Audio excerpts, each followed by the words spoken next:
Howdy, I'm Jace and I'm a sex addict. This is Sex Life, where we talk openly and honestly about sex and life. We do so without judgment and without shame. This question is a particularly sensitive one. This is going to be a tougher one to focus on, and it's one that's not super uncommon. So stick with me till the end of it if you can, okay?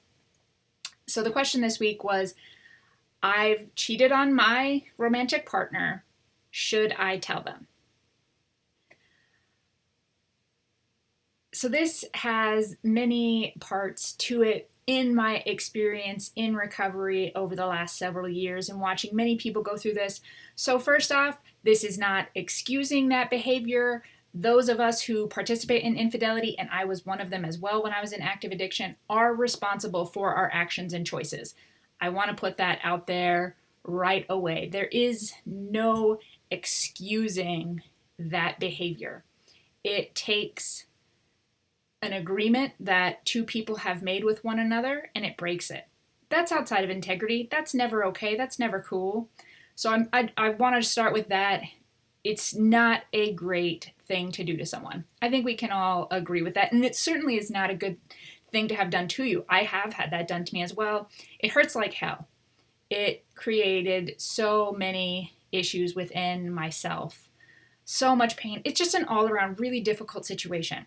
I've been on both sides, and I know that they're both really tough, and just there's no easy way about it.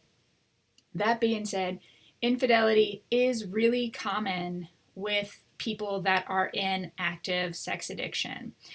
There are brain reasons for that, things going on where we're operating in that limbic part of the brain, the limbic system, which doesn't understand long-term consequences. It just isn't designed for that. It's designed for keeping us alive. That's the brain's main function, is to keep us alive. It does a great job of that, thank goodness.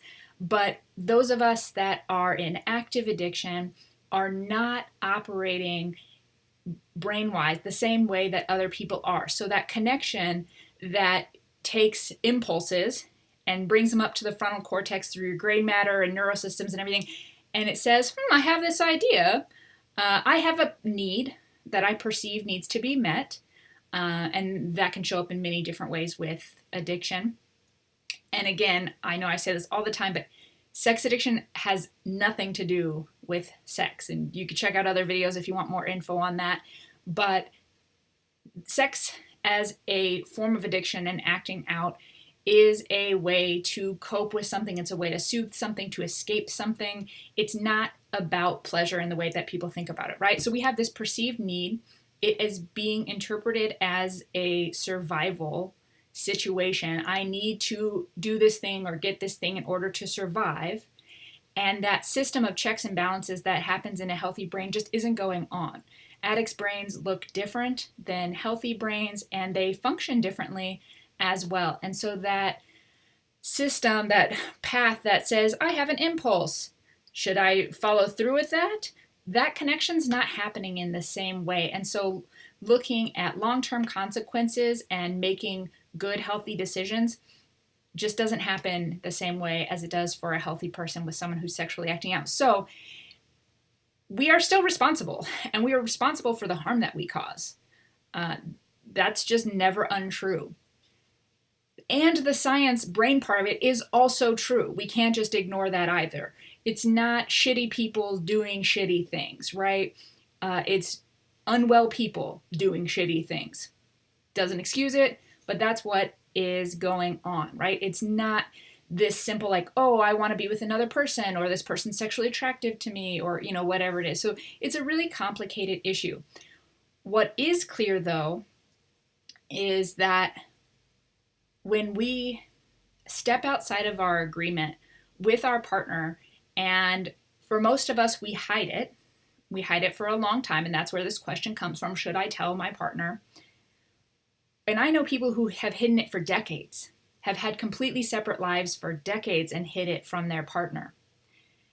Now, telling that person is taking the reality they know and completely shaking it up and turning it on its head and saying that reality that you know that you've lived with every single day isn't real.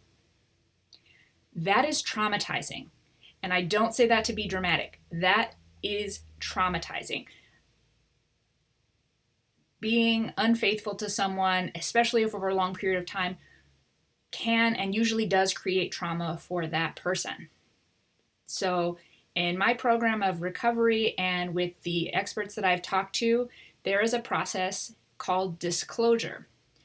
It is a formal process. It does not take place in your car after you've been discovered or on either side of the bathroom door when it's been slammed in your face and the person says, tell me everything. They just maybe found out what has been going on and they say, tell me everything. Or you're feeling guilty and you want to be honest with that person and come clean with that person. Recognize that the situation is dire. It is extreme for both people. And disclosing things to your partner without any guidance or support for your partner is more damaging than most people realize. So I am 100% in favor of honesty and stepping into our integrity, even if we've lived for years without it or on the other side of it. And I certainly did. So you find no judgment from me. But we have to be responsible while we're doing that. As addicts, we cause a lot of harm for people. If you're like me, I left a path of destruction behind me, and anyone who came near me got harmed because it was about me, right? It was all about me. And it's not helpful to create more harm for the person, especially in an effort to heal or clear my own conscience or guilt, right? So if you are in a romantic relationship, you have been unfaithful, and you want to get honest with your partner, I highly recommend a formal process of disclosure. That includes a professional, usually a therapist, ideally a certified sex addiction therapist who understands sex addiction, understands trauma, understands the recovery process and the disclosure process. And ideally, both people, you and your partner, would have a professional who has been working with you or who is on your side, as in they're on your support team, not that they're taking sides, but they're your support team, and they can guide you through that formal disclosure process to make sure that everyone is as protected as possible and that everyone is safe so that it isn't more damaging than what's already been going on.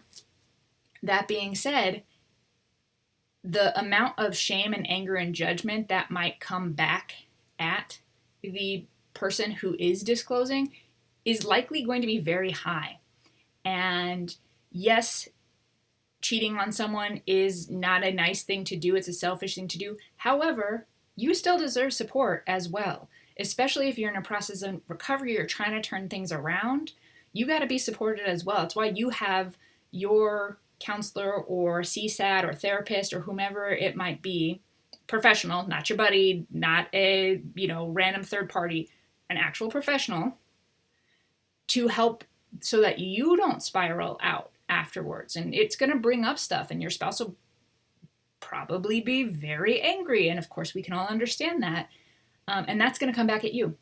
So you've got to be supported in that as well, which is why that formal disclosure process is really the best way to go to make sure that everyone is as taken care of as they can be in this really difficult, really tough situation.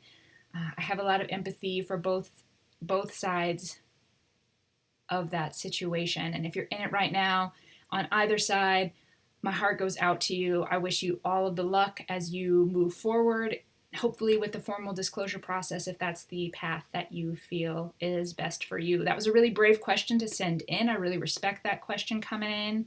And I thank you very much for your vulnerability in sending in that question. If you would like your question answered, you can reach me on my website, jacedowney.com. Please subscribe so you keep receiving these videos. And until I see y'all next time, stay curious.